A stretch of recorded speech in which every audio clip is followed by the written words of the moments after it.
ദൈവത്തിൻ്റെ അതിപരിശുദ്ധമായ നാമം മഹത്വപ്പെടുമാറാകട്ടെ. അല്പസമയത്ത് ചിന്തയ്ക്കായിട്ട് നമുക്കൊരു വേദഭാഗം വായിക്കാം. ഒരുപാട് ഇൻട്രൊഡക്ഷനൊന്നും പറഞ്ഞ് ഞാൻ ആരെയും ബോറടിപ്പിക്കാൻ ആഗ്രഹിക്കുന്നില്ല. അപ്പോൾ നമുക്ക് ഒരു വേദഭാഗം വായിക്കാം. ലൂക്കോസിൻ്റെ സുവിശേഷം അതിൻ്റെ 15-ാം അധ്യായം 4-ാം വാക്യം. നിങ്ങൾ ഒരാൾക്ക് 100 ആടുണ്ടെന്നിരിക്കട്ടെ. അതിലൊന്ന് കാണാതെ പോയാൽ അവൻ 99 മരുഭൂമിയിൽ വിട്ടിട്ട് ആ കാണാതെ പോയതിനെ കണ്ടെത്തും വരെ നോക്കി നടക്കാതെ ഇരിക്കുമോ? ഓക്കെ, ഇനി അതിൻ്റെ 19-ാം വാക്യം വായിക്കാം. 18ഉം 19. അപ്പം ഞാൻ സ്വർഗത്തോട് നിന്നോട് പാപം ചെയ്തിരിക്കുന്നു. ഇനി നിൻ്റെ മകൻ എന്ന പേരിന് ഞാൻ യോഗ്യനല്ല. നിൻ്റെ കൂലിക്കാരിൽ ഒരുത്തനെ പോലെ എന്നെ ആക്കണമേ എന്ന് പറയുമെന്ന് പറഞ്ഞു. അത് കഴിഞ്ഞിട്ട് അടുത്ത വാക്യം പറയുന്നു, അങ്ങനെ അവൻ എഴുന്നേറ്റ് അപ്പൻ്റെ അടുക്കൽ പോയി. ദൂരദേശത്തു നിന്ന് തന്നെ അപ്പൻ അവനെ കണ്ട് മനസ്സലിഞ്ഞ് ഓടിച്ചെന്ന് അവൻ്റെ കഴുത്തു കെട്ടിപ്പിടിച്ച് അവനെ ചുംബിച്ചു. ഓക്കെ, അപ്പം ഈ 2 വാക്യങ്ങളും വായിക്കുമ്പോൾ നമുക്ക് അതിനെ 2 രീതിയിൽ മനസ്സിലാക്കാൻ കഴിയുന്നുണ്ട്. ഒന്നാമത്തെ വാക്യത്തിൽ അവിടെ നമുക്ക് മനസ്സിലാകുന്നത് ഒരു മനുഷ്യന് 100 ആടുണ്ട്. അതിൽ ഒന്ന് നഷ്ടപ്പെട്ടു പോയാൽ അവൻ മറ്റുള്ളതിനെയൊക്കെ അവിടെ വിട്ടിട്ട് എന്തു ചെയ്യും? ആ നഷ്ടപ്പെട്ടു പോയതിനെ ഓർത്ത് വേദനിച്ചിട്ട് അവൻ എന്തു ചെയ്യും? എല്ലാ മലകളും കുന്നുകളും താഴ്വരകളൊക്കെ താണ്ടി അവിടെ എല്ലാം അലഞ്ഞ് എത്ര കഷ്ടപ്പെട്ടിട്ടാണെങ്കിലും എന്തു ചെയ്യും? ആ മനുഷ്യൻ ആ ഇടയൻ ആടിനെ കണ്ടുപിടിക്കുന്നു. പക്ഷെ രണ്ടാമത് വായിച്ച വാക്യത്തിൽ നമുക്ക് കാണാം, ഇത് 2ാമത്തെ വാക്യത്തിൽ എന്താ പറയുന്നതെന്ന് അറിയാമോ? അവൻ എഴുന്നേറ്റ് അപ്പൻ്റെ അടുക്കൽ പോയപ്പം ദൂരത്ത് നിന്ന് അപ്പൻ അവനെ കണ്ടിട്ട് മനസ്സലിഞ്ഞ് ഓടിച്ചെന്ന് അവനെ കെട്ടിപ്പിടിച്ച് ചുംബിച്ചു എന്ന് നമുക്ക് കാണുന്നുണ്ട്.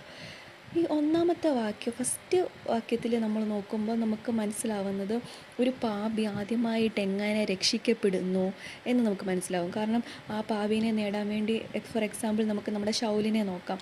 ശൗലിനെ നേടാൻ വേണ്ടിയിട്ട് ദൈവം എന്തൊക്കെ മാർഗങ്ങളാണ് ഉപയോഗിച്ചത്. എങ്ങനെയെങ്കിലും ശൗലിനെ പൗലോസാക്കി മാറ്റാൻ വേണ്ടിയിട്ട് ദൈവം ആ പ്രവൃത്തിയിലൂടെ, ദൈവം അത്ഭുത പ്രവൃത്തിയിലൂടെ അവനെ കൊണ്ടുവന്നു അല്ലേ? എത്ര കഷ്ടപ്പെട്ടിട്ടാണെങ്കിലും ഒരു പാപി രക്ഷപ്പെടുവാൻ വേണ്ടിയിട്ട് ദൈവം എന്തു ചെയ്യും? ആ പാപിനെ മടക്കി കൊണ്ടുവരാൻ വേണ്ടി ശ്രമിക്കും. 2ാമത്തെ ഈ വാക്യത്തിൽ വായിക്കുമ്പോൾ ഒരിക്കലും ആ അപ്പൻ മോൻ പോയ സ്ഥലത്തോ അവനെ പിന്തുടർന്നു പോയതായിട്ട് നമ്മളവിടെ കാണുന്നില്ല. മകൻ എന്താ ചെയ്തത്? അപ്പൻ്റെ സകല സ്വത്തുക്കളും എല്ലാം വാങ്ങിച്ചുകൊണ്ട് ആ ദേശത്ത് നിന്നും പുറപ്പെട്ട് വേറൊരു സ്ഥലത്ത് പോയി അവന് കൊടുത്തതെല്ലാം നഷ്ടപ്പെടുത്തിയിട്ട് അവൻ എന്ത് ചെയ്തു? എല്ലാം നഷ്ടപ്പെട്ട് കയ്യിലൊന്നും ഇല്ലാത്ത അവസ്ഥ വന്നപ്പോഴാണ് അവൻ തൻ്റെ അപ്പനെ ഓർക്കുന്നത് അല്ലേ? അങ്ങനെ ഓർത്തിട്ട് അവൻ എന്ത് ചെയ്തു? അപ്പൻ്റെ അടുക്കലേക്ക് ചെന്നിട്ട് അവൻ അടുക്കലേക്ക് ചെല്ലുക. പക്ഷെ ഒരിക്കലും അപ്പൻ അവനെ തേടിപ്പോയെന്നായിട്ട് അവിടെ നമ്മൾ വായിക്കുന്നില്ല. പക്ഷെ വേറൊരു കാര്യമുണ്ട്, ഈ അപ്പൻ വളരെ സ്നേഹവാനായ ഒരു അപ്പനാണ്. ഈ അപ്പൻ തേടിപ്പോയില്ല എങ്കിലും വീട്ടിലെന്താണ്? അപ്പൻ മകനെ കാത്തിരിക്കുന്നുണ്ട്. അവൻ എന്നെങ്കിലും വരുമെന്നുള്ള പ്രതീക്ഷയുണ്ട്. അതുകൊണ്ടാണ് അപ്പൻ അവനെ തേടിപ്പോകാത്തത്. പക്ഷേ ആദ്യമായി രക്ഷിക്കപ്പെടുന്ന ഒരു പാപിയെ സംബന്ധിച്ചിടത്തോളം അവന് ദൈവത്തെക്കുറിച്ച് വലിയ അറിവില്ല. അപ്പം ദൈവം എന്ത് ചെയ്യും? അവനെ എങ്ങനെയും തേടി കണ്ടുപിടിച്ച് അവനെ കൊണ്ടുവരും. പക്ഷേ ഓൾറെഡി അപ്പനെക്കുറിച്ച് നല്ല ബോധമുള്ള ഒരു മകൻ, അപ്പനെക്കുറിച്ച് എല്ലാം അറിയാം, അപ്പൻ്റെ ഭവനത്തെക്കുറിച്ച് എല്ലാം അറിയാവുന്ന ഒരു മകൻ എന്ത് ചെയ്തു?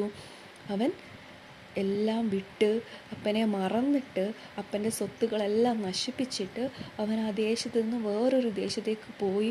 അവിടെ ചെന്നപ്പോഴാണ് അവൻ അപ്പനെ ഓർമ്മ വരുന്നത്.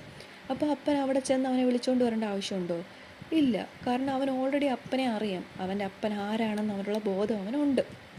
അപ്പോൾ അവിടെ നമ്മൾ വായിക്കുമ്പോൾ അവൻ എങ്ങനെയൊക്കെയോ കഷ്ടപ്പെട്ടവൻ തിരിച്ചു വരുന്നുണ്ട് കേട്ടോ.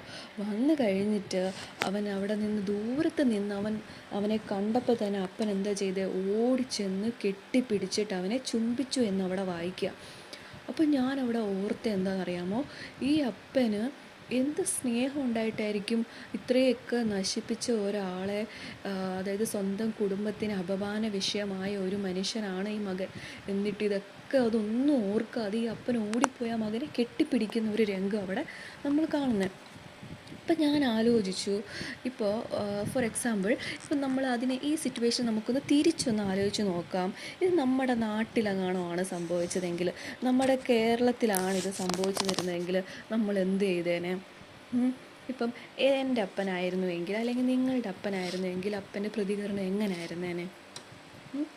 ഒന്നെങ്കിൽ അപ്പൻ എന്ത് ചെയ്യും, നമ്മളെ മടൽ വെട്ടി അടിച്ചേനെ. അല്ലെങ്കിൽ എന്താ പറയുക, നമ്മൾ ദൂരത്ത് നിന്ന് കാണുമ്പോഴേ അപ്പൻ പറയും, വന്നിട്ടുണ്ട്, വീടിനും നാടിനൊക്കെ അപമാനമാക്കിയിട്ട് അവൻ വേണ്ട എല്ലാം തിന്ന് നശിപ്പിച്ചിട്ട് അവൻ വന്നിട്ടുണ്ടെന്ന് പറഞ്ഞേനെ അല്ലേ? അതുമാത്രമാണോ? നീ എവിടെയായിരുന്നു, നീ എന്ത് ചെയ്യുകയായിരുന്നു, നീ ഇത്രയും നാളും നീ എൻ്റെ കുടുംബത്തെ അപമാനമാക്കി മാറ്റി, നിന്നാപാത്രമാക്കി എന്നൊക്കെ പറഞ്ഞ് ഓരോന്ന് പറഞ്ഞ് നമ്മളെ കുത്തി കുത്തി കുത്തി വേദനിപ്പിച്ചേണേ നമ്മുടെ മനുഷ്യരായിരുന്നെങ്കിൽ അല്ലേ? മാനുഷികമായ രീതിയിൽ ചിന്തിക്കുമ്പോൾ മനുഷ്യരാണെങ്കിൽ എന്തു ചെയ്യും, നമ്മളെ കുത്തി നോവിക്കും. എല്ലാം നമ്മൾ പണ്ട് ചെയ്ത പാപങ്ങളും നമ്മൾ അതുവരെ ചെയ്ത് നമ്മൾ അന്ന് വരെയുള്ള എല്ലാ കാര്യങ്ങളും കുത്തി കുത്തി പറഞ്ഞ് ഓരോ ലിസ്റ്റ് അങ്ങോട്ട് എടുത്ത് കാണിച്ചേനെ. പക്ഷെ ഇവിടെ കാണുന്ന അപ്പനാണെങ്കിൽ ഉണ്ടല്ലോ, അവൻ ചെയ്ത പാപങ്ങളോ അവൻ്റെ പഴയ കാലത്തെക്കുറിച്ചോ ഒന്നും ചോദിച്ചില്ല. നീ ഇത്രയും നാൾ എവിടെയായിരുന്നെന്നോ, നീ ഇത്രയും നാൾ എവിടെ എന്ത് ചെയ്യുകയായിരുന്നെന്നോ ഒന്നും അപ്പൻ ചോദിക്കുന്നില്ല അല്ലേ? ഇപ്പം ഞാൻ ആലോചിക്കുകയും ചെയ്തു, ഇത്രയും വലിയ പാപം ചെയ്ത ഒരു മകൻ തിരിച്ചു വന്നിട്ടും അപ്പൻ പഴയ കാര്യങ്ങളൊന്നും ചോദിക്കാതെ അവനെ ചേർത്ത് പിടിച്ച് എന്ത് ചെയ്യുക, അവന് നഷ്ടപ്പെട്ടു പോയ അവൻ്റെ പദവി അവന് തിരിച്ചു കൊടുക്കുക. ദൈവം പറയുക, ദൈവം എന്താ ചെയ്തതെന്നറിയാമോ? ആ പിതാവ് എന്താ ചെയ്തെന്നറിയാമോ? അവനെ നഷ്ടപ്പെട്ട അങ്കി അവനെ ധരിപ്പിച്ചു, അവന് മോതിരവും ചെരുപ്പും ഒക്കെ ഇട്ടു, അവനെ മാനിച്ചു അല്ലേ? ഒന്ന് ആലോചിച്ച് നോക്കിക്കേ, നഷ്ടപ്പെട്ട അങ്കി എന്തിനാ ദൈവം അല്ലെങ്കിൽ ആ പിതാവ് അവനെ ധരിപ്പിച്ചതെന്നൊന്ന് ആലോചിച്ച് നോക്കിക്കേ. അപ്പനറിയാം അവൻ പല രീതിയിൽ പോയി, അവന് പല തെറ്റുകൾ സംഭവിച്ചു, അവൻ്റെ അങ്കി അവൻ്റെ ഡ്രസ്സൊക്കെ ചീത്തയാണ്, അവൻ്റെ ശരീരത്തിൽ അവൻ്റെ മനസ്സിലും അവൻ്റെ ശരീരത്തിലൊക്കെ എന്താണ്, അവൻ്റെ ഡ്രസ്സൊക്കെ അഴുക്കാണെന്ന് അപ്പനറിയാം അല്ലേ? അവൻ ഒരുപാട് പാവങ്ങളൊക്കെ ചെയ്ത് അവൻ്റെ അങ്കി നശിപ്പിച്ചു കളഞ്ഞത് അപ്പനറിയാവുന്നത് കൊണ്ട് ആദ്യം എന്താ ചെയ്തേ, നഷ്ടപ്പെട്ടു പോയ അങ്കി അവനെ ധരിപ്പിച്ചു. ഓക്കെ, അത് കഴിഞ്ഞിട്ട് എന്ത് ചെയ്തു, അവനൊരു മോതിരം ഇട്ട് കൊടുത്തു, എന്നിട്ട് ഒരു ചെരുപ്പും ഇട്ട് കൊടുത്തു. എന്തിനാണ് ഈ മോതിരം ഇട്ട് കൊടുത്തത്? അവന് നഷ്ടപ്പെട്ടു പോയ മകൻ എന്ന പദവി തിരിച്ചു കൊടുത്തു എന്നുള്ളതിൻ്റെ ഒരു സൂചനയായിട്ടാണ് അപ്പനൊരു മോതിരം ഇട്ട് കൊടുത്തത്.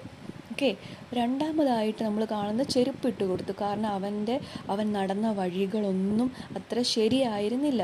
അപ്പോൾ അവൻ്റെ ചെരുപ്പ് എന്താണ്, അവൻ്റെ കാലുകളും അവൻ്റെ ചെരുപ്പും ഒക്കെ പല വഴികളിലൂടെയും പല പാപത്തിലൂടെയും സഞ്ചരിച്ചു എന്ന പിതാവിന് അറിയാവുന്നത് കൊണ്ട് അവൻ എന്ത് ചെയ്തു, നല്ല ഒരു പുതിയ ചെരുപ്പും ഇട്ട് കൊടുത്തു.